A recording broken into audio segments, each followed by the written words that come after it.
As expectativas importam. Os médicos já entendem o poder que o efeito placebo, por exemplo, tem há muito tempo. Esse efeito psicológico também é responsável por inúmeros sistemas humanos, vamos dizer assim. O que nós trazemos em situações diárias podem de alguma maneira dobrar a realidade, nos fazendo acreditar em algo que às vezes nunca foi dito. As nossas expectativas podem muitas vezes nos enganar por completo, e elas fazem parte de nós e nos moldam, tanto de maneiras negativas quanto de maneiras positivas.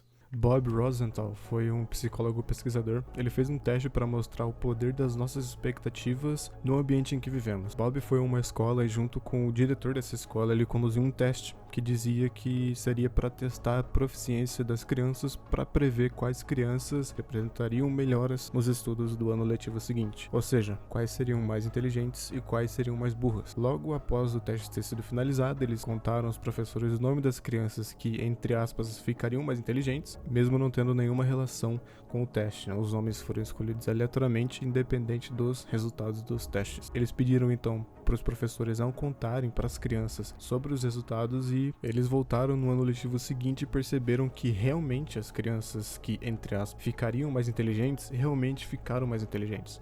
Tudo por conta das expectativas dos professores sobre essas crianças, pois ao tratar melhor quem ficaria mais inteligente de maneira diferente de quem não ficaria, mostrou que as expectativas de outras pessoas fazem com que elas te tratem de maneira diferente, podendo alterar quem você é ou o que você vai ser. As expectativas de outras pessoas exercem mudanças em você, assim como aconteceu com os atos.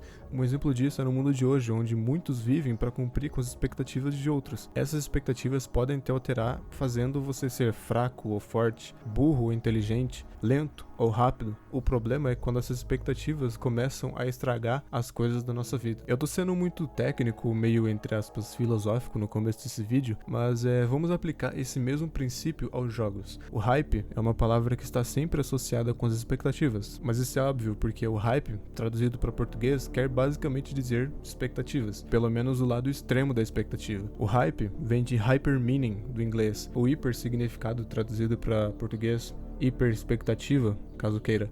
E dentro do mundo dos jogos, o que nós mais temos são pessoas se frustrando por conta das suas hiper expectativas, por conta do dito cujo hype. Death Stranding, o tão esperado jogo do Hideo Kojima, foi lançado agora no mês de outubro de 2019 e deixou muitas pessoas decepcionadas, pois essas pessoas estavam esperando muito do que o jogo realmente é. Por mais que o jogo já tinha sido dito como o jogo que seria, em questão de gameplay, história, mecânicas, etc., muitos, cegos por suas expectativas, caíram do cavalo. Por conta desse resultado, temos um jogo bom, porém está recebendo várias reviews negativas e um grande backslash da comunidade por algo que não é culpa dele. É o caso de pessoas que não conseguem enxergar os seus próprios erros, as suas próprias expectativas, e estão culpando o que não tem nada a ver com isso. Assim como outros jogos, por exemplo, como Watch Dogs, Cube World, Anthem ou No Man's Sky, o Death Stranding foi mais uma vítima do hype. Porém, ao contrário dos jogos citados, Death Stranding não prometeu mais do que entregou. Veio cheio de problemas ou coisa do tipo. Foram as próprias pessoas que levantaram suas expectativas lá em cima, por motivo nenhum, e agora que o jogo não é o que eles esperavam que fosse, estão culpando o jogo. E não é culpa do jogo, não é culpa do Kojima, é culpa das pessoas e das suas próprias expectativas, do hype. Este é o poder do hype.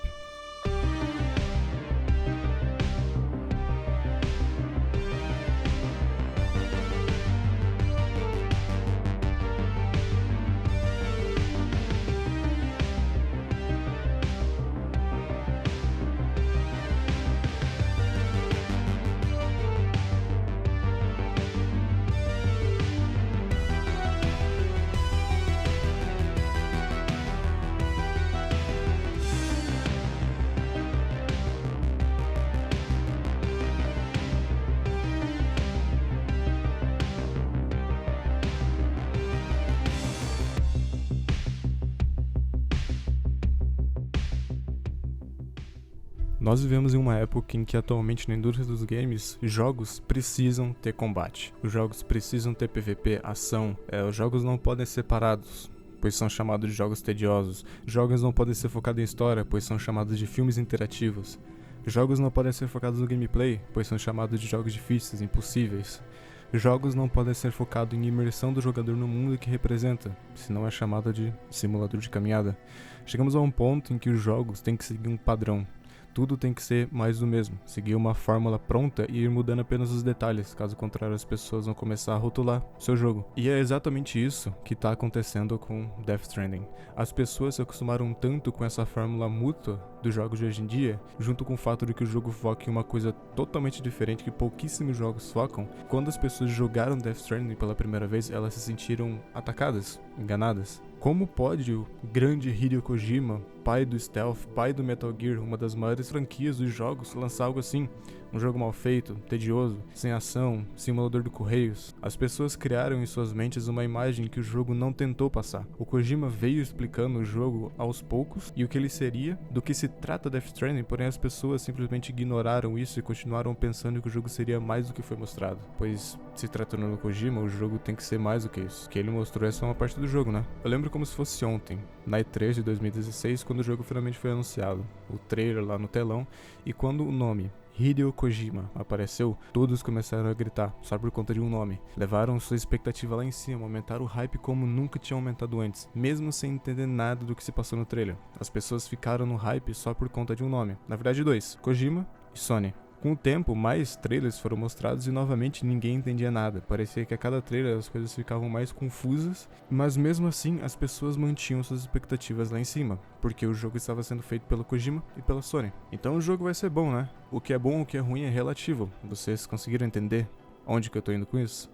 Mesmo antes, quando o jogo não tinha nem gameplay, as pessoas estavam histéricas pelo jogo, sem nem conhecer, somente por conta de quem estava trabalhando nele, imaginando inúmeras coisas novamente, dentro dessa fórmula mútua dos jogos que existe hoje em dia. Isso era aceitável, as pessoas têm que especular, as pessoas ficam entusiasmadas. Stalker 2, por exemplo, é um jogo que foi anunciado para 2021 e é uma franquia que eu amo e eu tô especulando, eu tô tipo com muito hype pelo jogo. Talvez o jogo possa me decepcionar, eu creio que não, mas até o dia em que foi mostrado o primeiro gameplay do Death Stranding, o Kojima jogando o jogo, em que ele não fazia nada além de andar por um mapa gigantesco enquanto carrega uma carga que precisa ser entregue em algum lugar. As pessoas começaram a se perguntar se o jogo realmente era aquilo que estava sendo mostrado, se era somente aquilo, se o Kojima não estava escondendo algo, se o verdadeiro jogo só ia aparecer mais tarde, assim como Metal Gear 2, por exemplo, onde o jogo realmente começa a se tornar forma, tipo, sei lá, depois de 2 horas de gameplay. As pessoas estavam tentando encontrar caminhos, desculpas, para justificar suas expectativas gigantescas sobre algo que elas nem mesmo sabiam do que se tratava.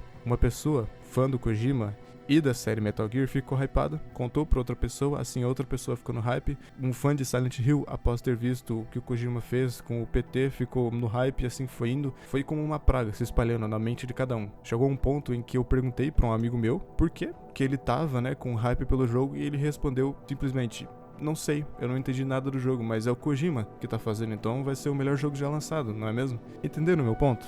As pessoas acostumadas com aquela fórmula, quando viram o jogo depois de lançado, apenas jogaram algumas horinhas, minutos e pararam, dizendo que o jogo era uma bosta, tedioso, simulador de caminhada, simulador de correios. Logo após isso, o jogo começou a ser bombardeado no Metacritic, tanto que o site teve que deletar mais de 6.000 reviews, pois as pessoas estavam atacando o jogo sem motivo nenhum, porque elas se sentiram enganadas, elas não receberam o que elas estavam esperando receber, mesmo o jogo não tendo prometido o que elas esperavam que iriam receber. Então as pessoas estavam criando conta fake para diminuir o score total do jogo. Pessoas que nem mesmo tinham jogado o jogo estavam xingando o jogo e dando notas negativas só por causa de uma trending, apenas seguindo uma modinha. O verdadeiro ponto do Death Stranding passou direto pela cabeça das pessoas, se fizeram de cegas ao ver a gameplay do jogo, e o que o Kojima disse antes do lançamento do jogo, em entrevistas, entrou por uma orelha e saiu pela outra. As pessoas criaram paredes e se acostumaram a viver no isolamento. Death Stranding é um tipo de jogo, action game, totalmente diferente, onde o objetivo do jogador é reconectar áreas isoladas e fragmentadas da sociedade. O jogo foi criado para que todos os seus elementos, incluindo a história, jogabilidade, fossem unidos pelo tema vertente, ou conexão. Como Sam Porter Bridges, você tentará superar as divisões da sociedade e, o fazendo, criará novos laços ou vertentes com outros jogadores espalhados pelo mundo inteiro. Através da sua experiência jogando, eu espero que você entenda a verdadeira importância de estabelecer conexões com as outras pessoas. Essas foram palavras do Kojima antes do jogo ser lançado. Ele mostrou o que o jogo realmente se tratava, mostrou o que é importante para o jogador, reconectar as áreas e manter os laços entre os personagens da história e com outros jogadores.